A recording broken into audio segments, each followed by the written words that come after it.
तो पार्ट 18 की शुरुआत वहीं से होती है जहाँ पिछला एपिसोड खत्म हुआ था। दोही को कार की ओर जाता हुआ जूसियोक देख रहा था तो उसे देख गुआन कहता है कि ओए उधर क्या देख रहा है, क्या तुझे पता नहीं एक मैरिड वुमन को घूरना अच्छी बात नहीं होती, स्पेशली जब उसका हस्बैंड सामने खड़ा हो, इसलिए जरा संभल कर रहना क्योंकि मेरी नजरें तुम पर ही है। ये बोलकर वो भी कार में बैठ जाता है जहाँ से वो जूसियोक को इधर नहीं देखने का इशारा करता है। तो मशीन दोनों को यहाँ से ले जाती है। वहीं इधर हमें गायों को दिखाया जाता है जिसने तो तोड़ फोड़ मचा रखी थी गुआन की शादी की बात जानकर, जिसे शांत करने के लिए बटलर भाग कर आता है और बाहर के स्टाफ से पूछने लग जाती है कि ये कब से ऐसी हरकतें कर रही है। ये लोग बताते हैं कि वो तो काफी टाइम से रूम में तोड़फोड़ मचा रही है। तो बटलर घबराते हुए उसे बाहर बुलाने लग जाता है। गायों गुस्से में बाहर आती है तो बटलर उसे शांत कराने की कोशिश करने लग जाता है। कहता है मैं तुम्हें बताने ही वाला था इन सब के बारे में, पर गायों गुस्से में जाने लगती है। तो बटलर उसे आखिर बता ही देता है कि उनका कॉन्ट्रैक्ट मैरिज हुआ है और बॉस ने बस अपनी पावर्स वापस लाने के लिए ये किया है। और गायों गुस्से में कहती है कि शादी तो शादी ही होती है। ये कहकर वो चली जाती है। वहीं इधर किलर तो काफी ज्यादा गुस्सा हो जाता है और अपने अड्डे पर ही तोड़फोड़ मचाने लग जाता है क्योंकि दोही इस बार भी जो बच गई थी, पर इस बार उसे गुस्सा आता है इस गुआन पर, इसीलिए वो गुआन की फोटो को चाकू मार के लटका देता है। तो अब शायद ये किलर पहले दोही की जगह पर अब गुआन को मारेगा। जिसके बाद हम दोही का अपार्टमेंट देखते हैं जहाँ दोही दरवाजे के लॉक पर गुआन का भी फिंगरप्रिंट सेव कर देती है। गुआन कहता है कि अगर इस लॉक को भी तोड़ दिया तो दोही बताती है कि ये सबसे पावरफुल लॉक है, इसे कोई नहीं तोड़ सकता। ये बोलकर उसे अंदर आने के लिए कहती है। गुआन तो पहली बार दोही के घर के अंदर आने के लिए एक्साइटेड होता है। देन अंदर आते हुए उसे कहता है तुमने मुझे अपने घर पे जबरदस्ती रहने को बुलाया क्योंकि तुम्हें डर है कि कहीं वो किलर वापस से ना जाए। उसने इतना कहा ही था कि सामने देखकर वो दोही को पकड़कर पीछे कर लेता है।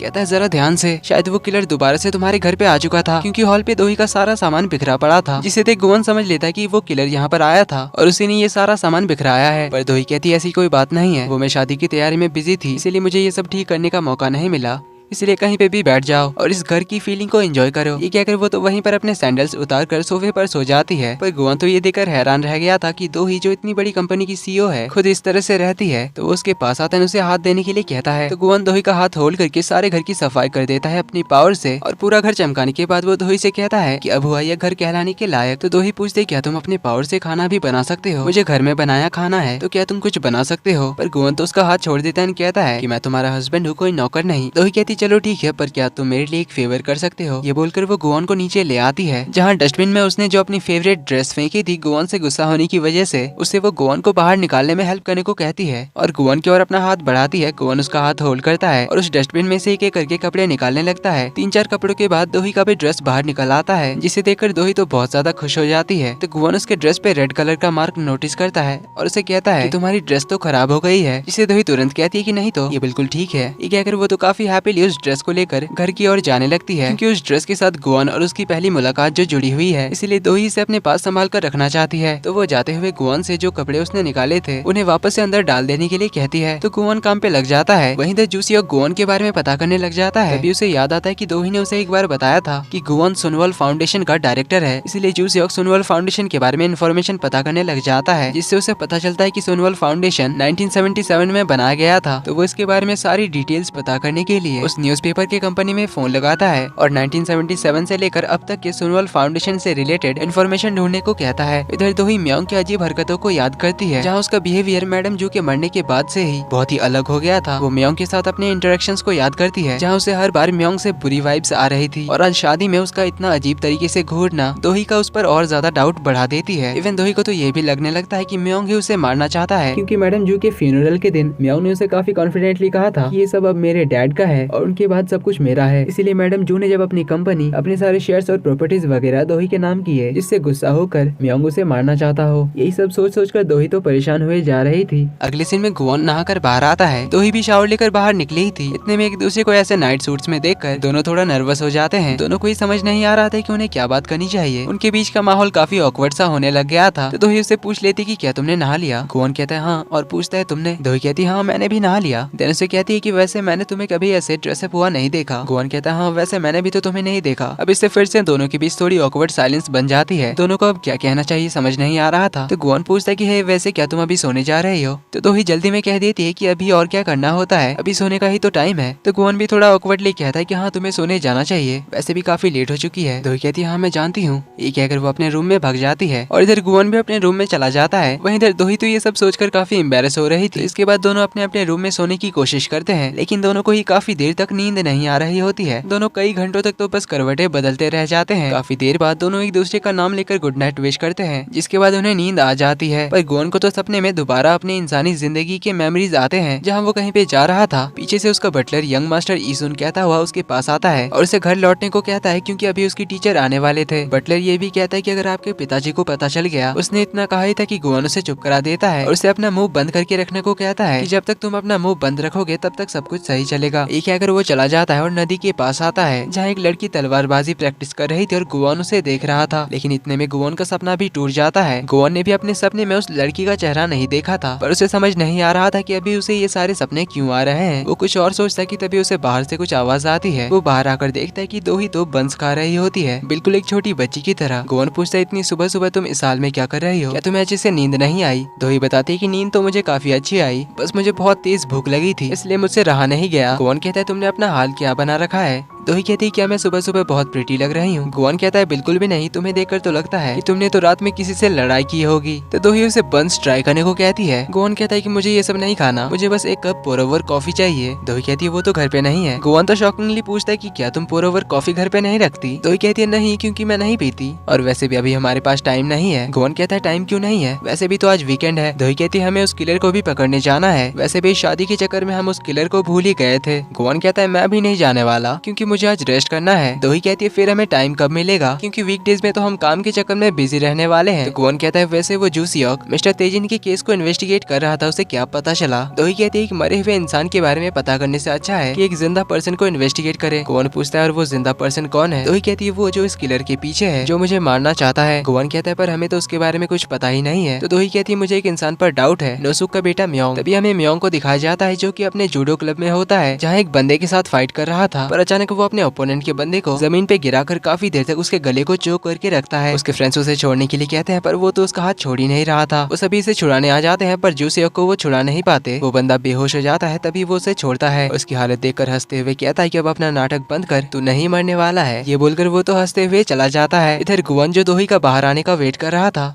दोही काफी देर बाद बाहर आती है, अपने सर पे अजीब सा एक कपड़ा बांधकर, जिसे देखकर गोवन कहता है कि क्या तुम्हें लगता है कि तुम ज्यादा फेमस हो गई हो, जो ऐसे सर पे कपड़ा बांध कर जा रही हो? दोही कहती है, हमें अपना फेस तो ढकना ही पड़ेगा ना, ताकि उसका पीछा करते हुए वो हमें देख ना ले। गोवन कहता है कि क्या तुम्हें नहीं लगता कि अगर तुम ऐसे उसके पीछे गई तो रास्ते में सब लोग तुम्हें ही घूरने लगेंगे? जो सुन दोही उसे निकाल देती है और अपना हाथ आगे बढ़ाते हुए कहती है कि अब ठीक है ना? गोवन कहता है, चलेगा, और उसका हाथ होल्ड करता है। फिर अपने दिमाग में म्योंग का चेहरा याद करता है और टेलीपोर्ट होकर ये दोनों तो म्योंग के जूडो क्लब के वॉशरूम में पहुंच जाते हैं। दोही पूछती है, हम लोग बाथरूम में क्यों है? क्या तुम्हारी पावर्स में कोई गड़बड़ है? तभी उसे म्योंग के आने की आवाज सुनाई देती है, इसीलिए वो जल्दी से गोवन को हटाकर दरवाजा बंद करती है। लेकिन म्योंग को आवाज सुनकर डाउट हो जाता है, इसीलिए वो इस तरफ आने लगता है। और इसी के साथ पार्ट नंबर 18 का एंड यहीं पर होता है। वीडियो पसंद आई तो वीडियो को लाइक कर देना, चैनल पर पहली बार आए तो do subscribe and hit the bell icon. जल्दी ही मिलते हैं अगले पार्ट में, तब तक के लिए take care and bye bye.